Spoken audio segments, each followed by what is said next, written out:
Hey everyone, I hope you're having a good week so far. My name is Sarah Narwald, and I'm here to critique Robert Mugg. I'm not sure if that's how you pronounce your last name, so please correct me the next time we critique each other's papers.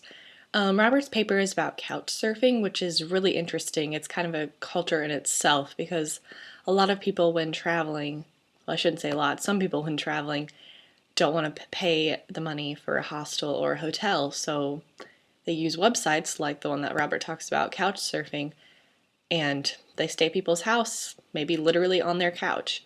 So the idea is really interesting. I actually know a guy that I interned with a few summers ago that couch surfed a few times, and he hosted people actually, and I just seen it through Facebook. So the topic kind of caught my attention when I started reading Robert's paper.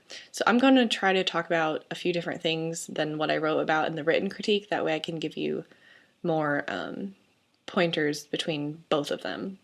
First of all, something to clarify would be, is couch surfing, when you talk about it, is that the specific website or is it referring to the term couch surfing? I wasn't quite sure. And as far as the website goes, I'm just wondering if Robert is just focusing on this one site or if there's others, because I'm sure there's more than just this one, competitive couch surfing websites, but I really don't know. The information on the founder, Casey Fenton, was really solid. I was kind of curious where you got it from.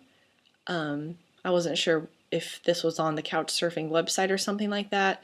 And I was also wondering, will you be talking to him as part of your story or not? I think if you decide to, it could really add a different viewpoint to the story and would help with the understanding of this topic from the founder of the site, because obviously he's really passionate about this idea of couch surfing, and that could really add to your story. But I don't know if you were planning on talking to him or not.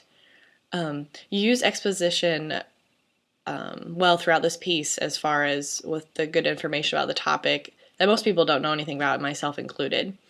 I know you end talking about Scott Hunter, which is, the ending's a little bit confusing, but I talk about that in my written critique. For this piece of literary journalism, are you wanting to just focus on Scott and his couch surfing experience or include others? I wasn't quite sure. I'm kind of assuming he might be your focal point, since that's who you ended with, and then your next week you would focus on characterization with him, but I just wasn't quite sure. I'm just curious if you're going to be just focusing on him or add other couch surfers and kind of get a lot of different people's stories. But overall, you have some really solid things going here, and I'm looking forward to reading the next part of your paper for next week for, well, actually it's description next week. But anyway, overall really good, and it's a really interesting topic, so I'm really looking forward to hearing more about it because I just don't know that much about it. But there's just some things, and I talk about this in the written critique too, just some things that you need to be a little bit more specific on. Like the Couchsurfing website, for example. I don't know if that's a website or a company, and like I said, I wasn't sure exactly what direction you were taking your paper, if it was really just going to focus on Scott, which is fine.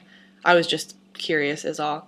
So I hope this critique was helpful, and I look forward to hearing from you about my critique and working with you in the future. Thanks.